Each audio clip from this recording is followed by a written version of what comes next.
Hello and welcome back to episode number 32 of Cam and Max in the Morning. He's Cam. He's Max. Cam, is it a little warm over there? You doing all right in this summer heat? A little bit. It's a little toasty. The AC actually turned off now. Oh, really? Well, there you go.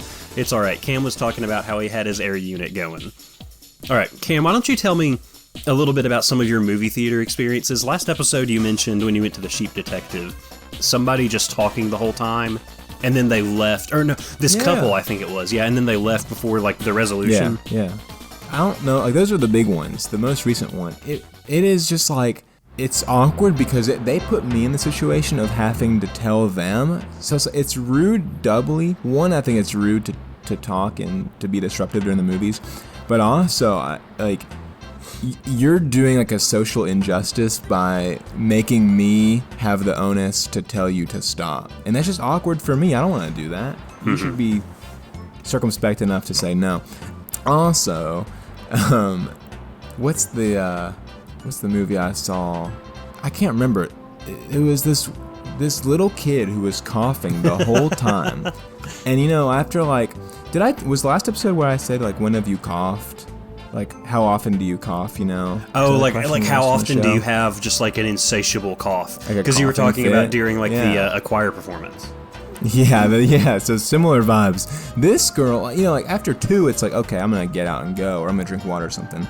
I mean, for 30 minutes. And finally, after 30 minutes, I forgot what movie this was, but when the mom finally got the kid up, the theater cheered. Oh, wow. That's awesome. And I was like, yeah, mid-movie. And then she came back and kept coughing. Oh, like, people should not be, like, embarrassed to go out in public.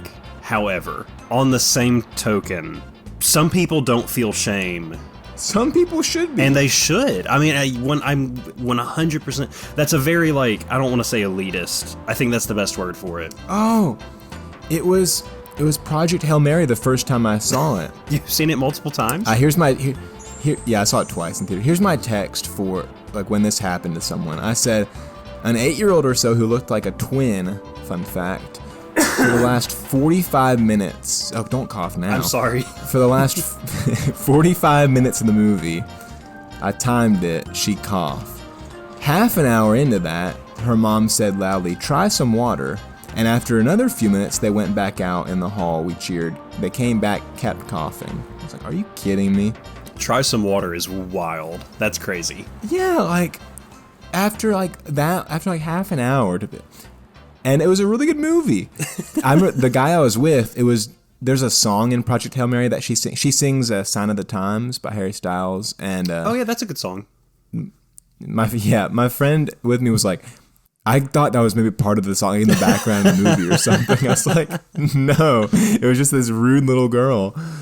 Oh, wow. Okay, now, a quick side note. I've been listening to the Harry Potter full cast editions, okay? Yeah, there's a bunch of, like, sound effects in them, too. And so in my headphones, I'll hear, like, the speaking, and there will be sound effects, and I have to pause it, and I'm like, wait, was that in my house? What? Like, not like, like a basilisk slithering, but like, just like a quick, like, little, like, a knock or something. Background, like. And I'm like, oh, wait, do I need to do something? Or like, there was something, and it was like, not a child crying. I think it was one of, like, Harry's, like, flashbacks. And like, it was like a scream or a cry that was muffled just enough where I was like, oh, wait, was that a child? And so, I have quite a few movie theater experiences that are great. I have one that's really good, one that was exceptional, one that made me just angry at an actual person. Like, I was so upset at them. And then the other two were just funny.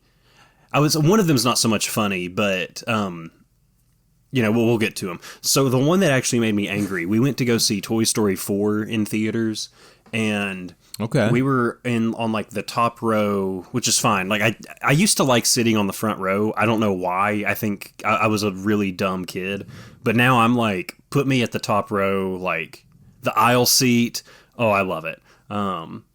That's my favorite stuff. But anyways, there was this like little kid next to Katie, And then there was like, had to be like a grandma or a very, very old aunt. And they were like, she was just talking the entire movie. I really think I have a more negative opinion of Toy Story 4 because of her. Like, it's not a great movie, but like, it's not terrible, you know? But I really think she shaped my opinion. And then like halfway through the movie, she just starts cussing, talking to this little boy. And she's like, oh, I don't think I should be saying that. And like, we're just like, what are you? Yeah, you're right. But you know, we didn't get, because here's the thing, like, if we got up and told her you need to stop, we're sitting right next to her. Like, I don't know what to do after that, you know? Yeah. I wouldn't know how to handle that. The next time that somebody was disruptive during a movie was I went to go see Doctor Strange Multiverse of Madness with Jacob Miller, your relative. Not really, but yeah. So we were watching it, and it was the second time I had seen the movie. I don't remember why. No, maybe it was the first time. Regardless, I saw the movie twice in theaters. Once with Jacob, once with my wife. Regardless, there were these two or three, had to have been high school kids behind us, and they were just talking the entire time. Now, I've been to some movies where people will make like funny observations and say it maybe a little louder than they should, but it's just like, oh, you know what? That's funny. Okay.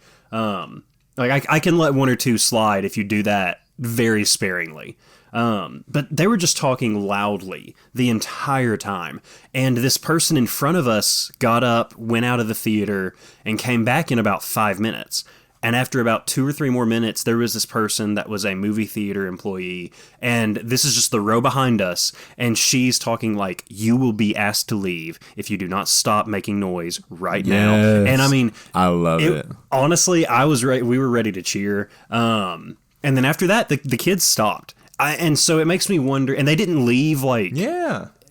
Honestly, they did not the right thing. They did the wrong thing to begin with. But like, after that, they quit. Like, they didn't get up and just leave the theater, which that's whenever I would have had like the worst possible opinion of them.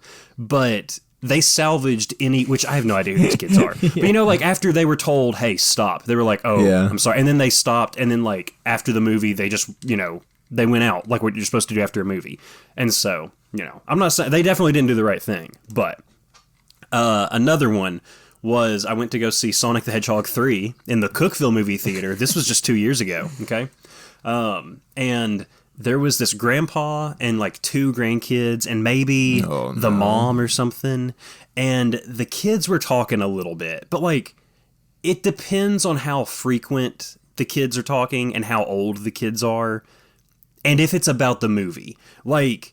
at one point, the kid was like, "There's Knuckles," and it's like, okay, sure, like, I can get through with that. And also, it's Sonic 3. It's not like I was watching, you know, like Oppenheimer. Yeah, the movie matters. It does. It absolutely does.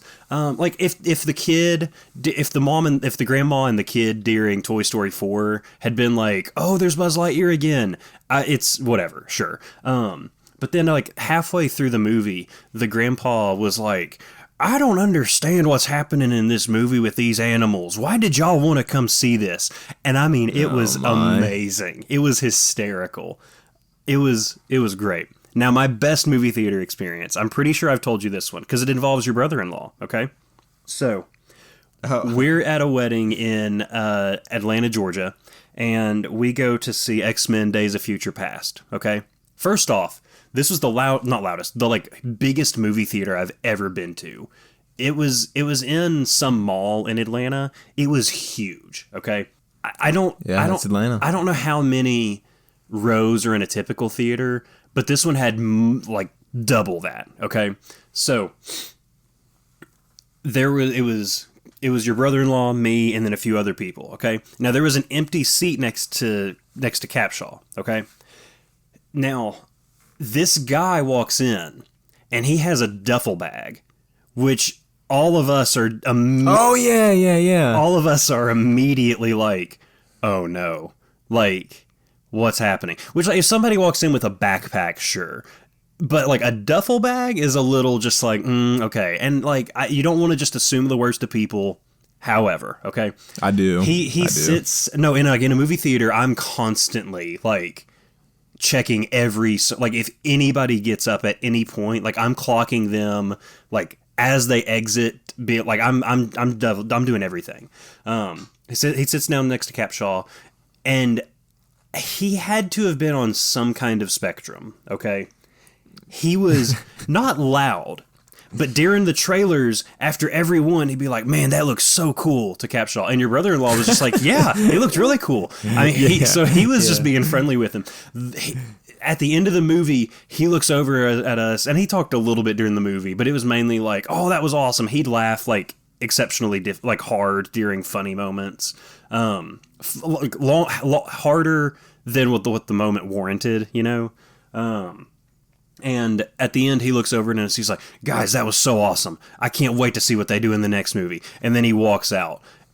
And, like, all of us were just like, I can't believe we made it through survived. that. Yeah, like, I mean, Capshaw was like, my goal was to be as nice as him as possible, because, just in case. Like, whew, Yeah. it was crazy. So, really good movie theater experiences. Do you have any more? I mean, the Star Wars one that I mentioned last time was really good. Like, because at the start of it, like, you know, the first half of the movie, it's like people are laughing, clapping, quoting like one-liners and stuff. Yeah, and it was yeah, funny and good, and it added to the experience. And then, like, as the one guy kept dragging on, like, "Will you please shut up, please?" And he did. To his credit, everyone was kind of like, "Oh." That's awesome.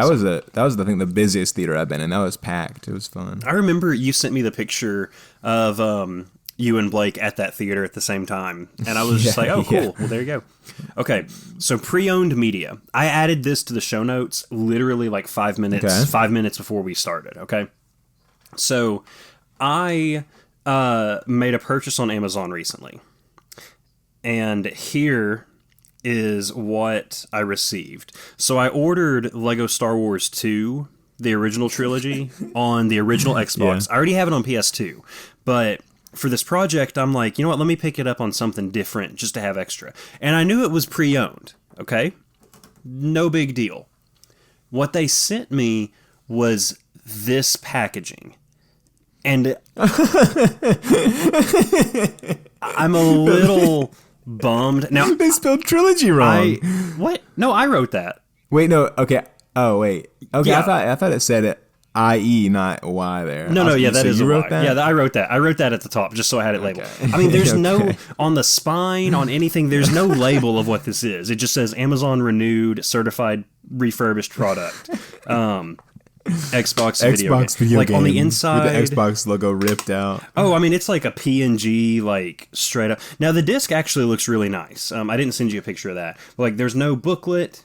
Like, I didn't expect to get like a work of art in the mail. This was $11. Like, $11 for a pre-owned Xbox game. I was like, yeah, I can dig that. If I had known it wasn't going to have anything else, I probably wouldn't have purchased this one, and I would have just waited. But, you know. Cameron, do you have any birds outside? It's raining right now, so the drizzle is kind of like keeping them away. I also said, do you have any birds? And so I mixed up the, do you have any news? I don't own any birds. No, Yeah. no birds, sir. That's okay. So I saw this I do have some. on Twitter, and it's weird. Have you seen anything today about the NBA script? Yeah, so I saw that as soon as you put it on the show notes, and I looked it up. Okay, so I bookmarked one of them. And- Yeah, go ahead. The Tony Brothers is officiating this game too. I haven't seen that yet. So there is this, and it just says, "Mr. Silver, may I please have a word?" And it's a screenshot of on the NBA store, and it says NBA Finals bound, and it has the New York Knicks and the Oklahoma City Thunder. However, isn't Game 5 tonight?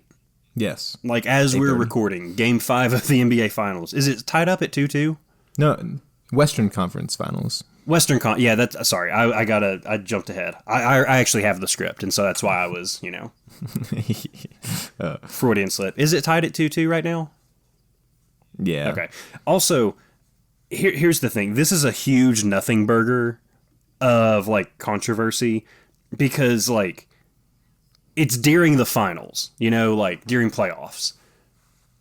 if they had a team up there that wasn't the Thunder or the Spurs for that matter, that would be like, oh my goodness. But like all that happened was somebody, like the code is probably set to be either the Thunder or the Spurs, and somebody just messed up the code and it put the Thunder early, you know? I think it's just rigged. I mean, that's fair. I mean, I don't. That's not actually fair if you want to get technical. But like, I'm not too worried about that. I'm not going to lose sleep over that if the Thunder win the next 2 games or 2 of the next 3. You know, I'd like for the Spurs to win, but that's it. I feel like there's just too many moving parts for things to be like exactly rigged in sports. It does make me think, though. I don't know. I do have one tweet. I have 2 tweets, actually. Last week we talked about we're going to jump from sports and then jump back to sports. Paul McCartney was on SNL. Oh, yes. Did his musical performances. He also did Help on it, right? I'm confused. I haven't seen it yet. I don't know. I think he did Help. It was like the Cut for Time one. It's one of their earlier songs. It's Help.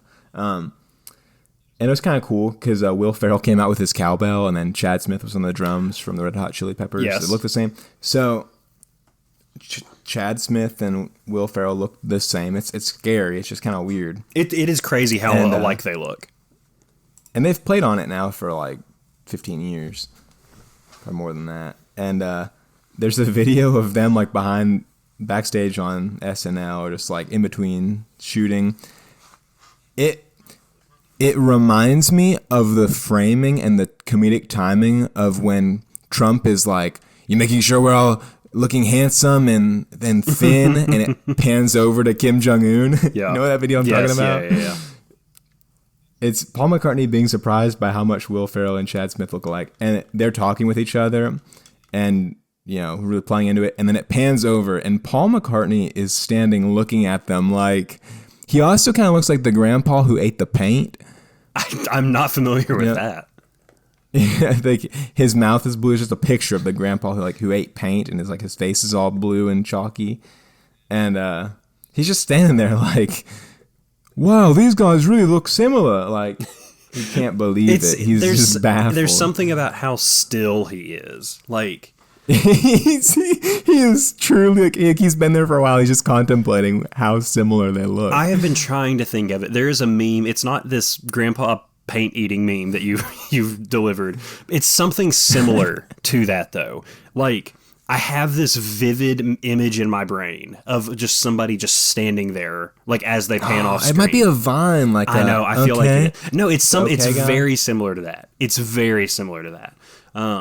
But I mean, Paul McCartney is just frozen, and he's just like, it's so good. We talked about Paul last week, and like, he's 83, he's old, like, but he's able to still. Okay, so here, let's just go off track. Do you think there's okay, this is gonna sound weird.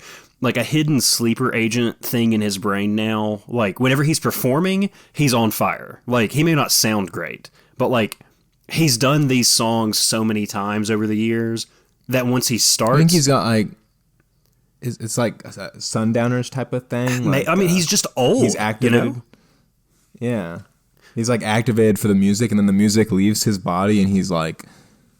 Yeah, like I'm 83, and these men look very similar. I really wonder if there's something like that. Like, I mean, my grandpa is 91, and he's no Paul McCartney. Like, he's pretty mobile, but he's also 91. Like, yeah, there's definitely times where you're like, this is an older gentleman. Okay, I really wonder. Yes, I wonder where Paul is on that spectrum. Yeah, I bumped my whole mic. It's worth thinking about. Yeah, it is funny though. You know, speaking of Paul, let's talk about. Wait. Oh, we got another. Wait, there's another one. Oh, okay. At the bell. Did you see the Bryce Harper toothpaste video? Okay, I didn't watch it, but I know what you're talking about. Explain that to people. You need to watch Explain it. Explain it as I pull it up. So the main one that has 11 million views is Bryce Harper with the most abominable toothpaste application I've ever seen. Normally what the process, I have an electric toothbrush, wet the top of the brush, the tip of it. Put your toothpaste on, a little squeeze. Insert the toothbrush into your mouth to brush your teeth. This video is of Bryce Harper preparing himself, squeezing the toothpaste directly into his mouth, kind of swishing it around, you can see, and then putting his wet toothbrush in to brush his teeth. Yeah. It's unbelievable. Okay. This is the man, though, who didn't know what the word meme was. Like 15 years ago, there's an interview of him, and he's like, I don't know what a meme is. Oh, yeah. And I think he's legitimately just kind of a doofus at times. You know, so two things. He was in talks over the summer. I say over the summer. During like the past off season of the MLB to join the Reds. But then I think the Phillies were able to just offer him enough money. It was a long shot, but it was just reliable enough. And so there was a tweet from a Reds guy that was like, if he was on the Reds, I would turn this into a bobblehead immediately. And then, so here's the one that I saw. It's from @IcyVert on Twitter. IcyVert. Yep. Whatever you thought he was going to do, I promise it's worse. Like, that is pretty accurate. Yeah, it's bad. That's crazy. I'm really glad you kept that. I'm really glad you kept that and squeaked that in for this episode. That's really good. Oh, that's good. Yeah, I'm here to bless you like that. Oh, thank you. I don't know what I'd do without that. Let's take a listen. The blessing. Oh my goodness. Let's take a listen out of that crazy thing onto the Coach Max Jukebox. Cameron, did you get a chance to listen to the song I sent you? I didn't listen to the song. It's been That's a lot okay. has gone on. That's okay. I forgot when you sent it to me. So I told you last week how I went through Elton John, okay? And I say I went through. I'm still going through Elton John because he has way too much. I got to the album that has I'm Still Standing on it. That album also has, I guess that's why they call it the blues. So like 2 really good songs. There were a handful of songs on this album that were okay, but none of them have grabbed me like this song called Crystal. Okay. It's so, like, I can't it's not I need to look up what I texted you, like, the word for word what I sent you. I sent it to you at 6:48 a.m. this morning. Crystal by Yeah, it Elton was John. quite early. It's not a good song, but I'm enthralled by it. Like, do you know the song Steppin' Out by Joe Jackson? No. You may not know it by the title, but I guarantee if you listen to it, you'd hear it. It's like one of those 80s songs that has like a drum machine for the drums, but not like, you know, Take On Me. Like, it's like an like, it's a weird drum machine. There's this weird counter melody underneath it. This song is not good, but I can't stop listening to it, okay? It's so weird.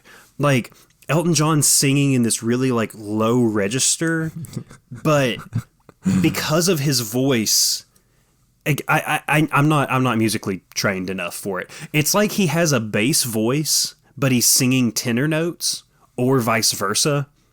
And it's just... I gotta listen to this. It's weird. And so I implore anybody to take a listen to this song. Like I said, it's not good, but I can't stop listening to this song, okay? There's something about it that is just interesting enough. And I really don't think it's going to be one of those that you listen to it after so long and it's like, oh, that's a guilty pleasure. No. Like, I'm adamant. This is not a good song. I can't find it on Apple Music. I'll send you, like, it's on the album that I'm Still Standing is on. Too Low for Zero, is it? Oh, there was another song on that same album called Whipping Boy, and it took basically the exact guitar part of I'm Still Standing, but just applied it to another song. And I was kind of like, what's the point in this? Like, I just can't. And so, but that's all I've got for the Coach Max Jukebox. Like, I really am. I don't have anything else I want to say about that. So yeah, I'm it's weird. not an Elton John fan, but I will listen to this song. I'm telling you, there's something. Hopefully it doesn't grab you the way it grabbed me. But like, if it does, you're not alone. Okay, so. All right, I have a big thing for the end of the show, okay? Are you ready for this? What does this mean? Okay, Yes. that's going to take us into the very last segment of the show this week, Hater Central.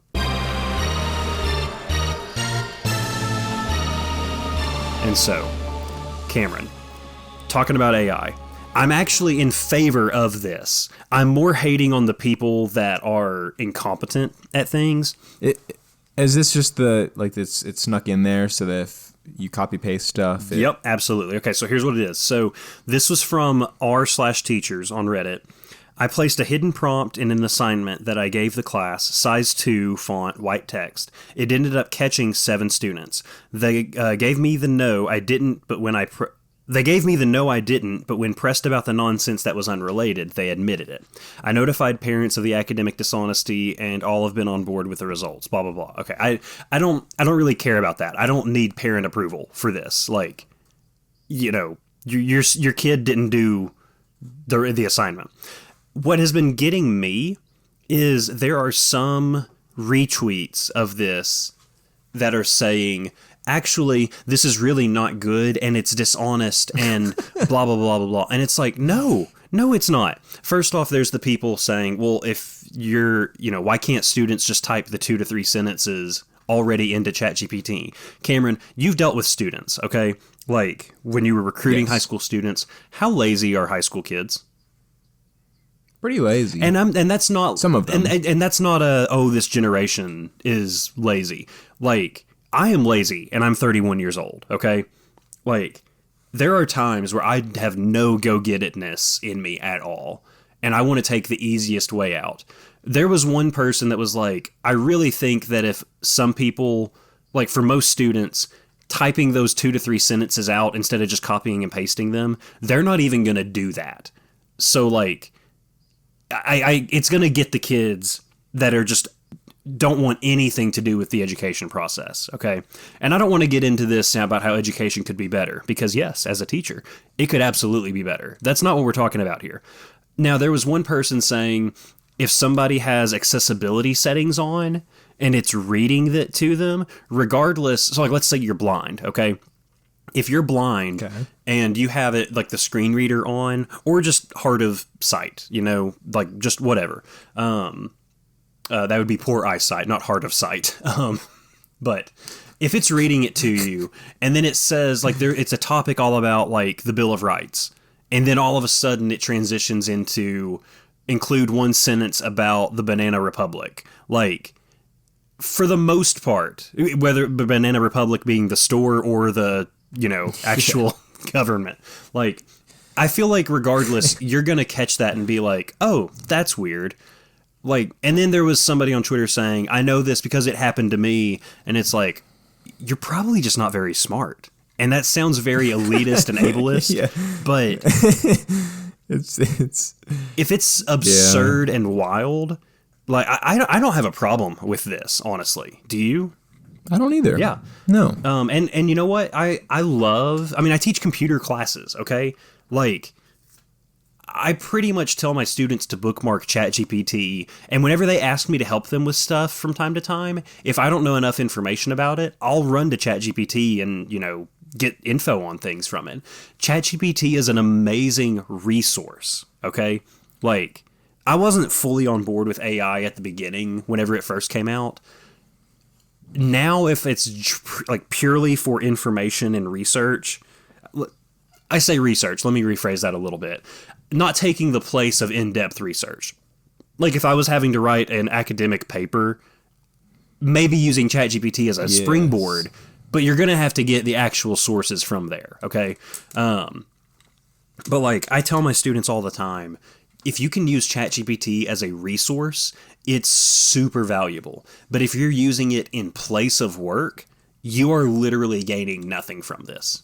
I feel like, like with professors, most high school teachers, I would say, at least most high school teachers I know, I'm sure like there are definitely teachers that are employed that are not qualified.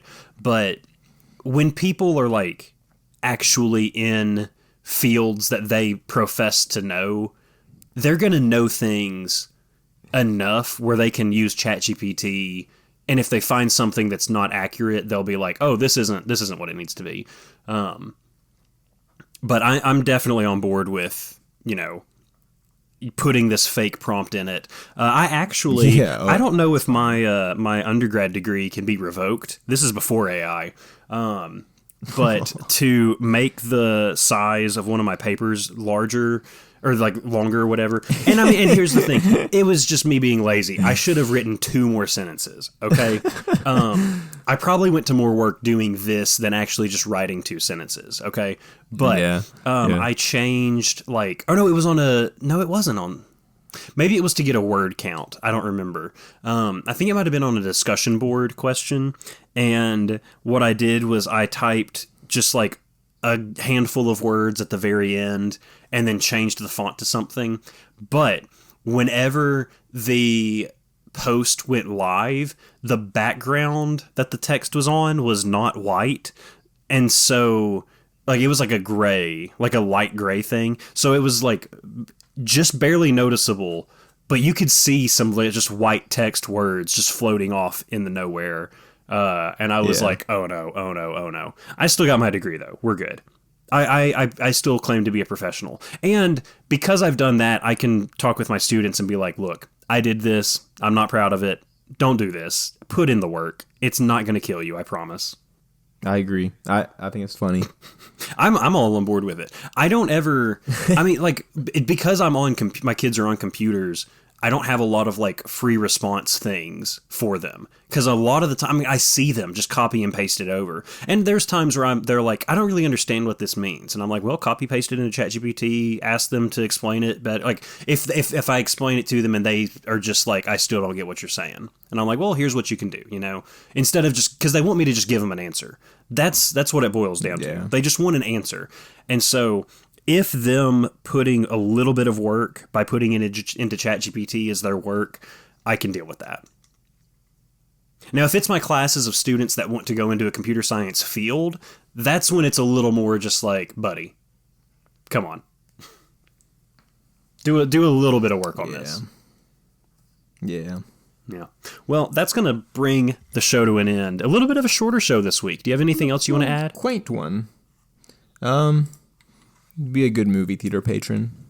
And don't use AI irresponsibly.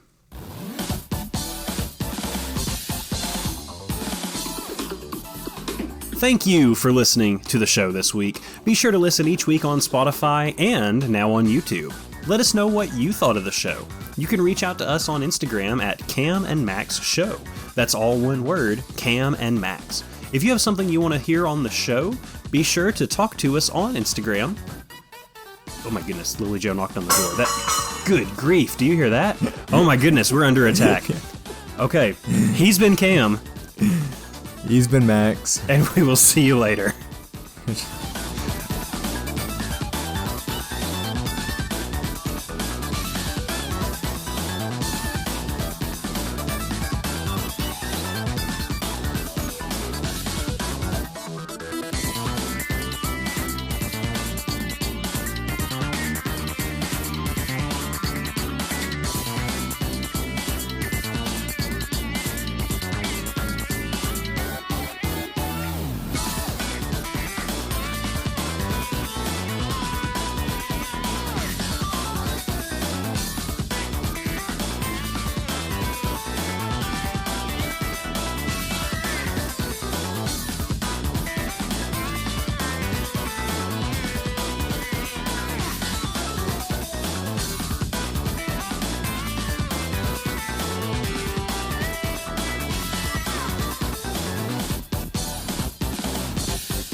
Oh, yeah. Hey, also, I forgot to record the intro. Did you really? Oh, my goodness. All right. Yeah, I looked down and I was like, oh. So how far back do we need to go?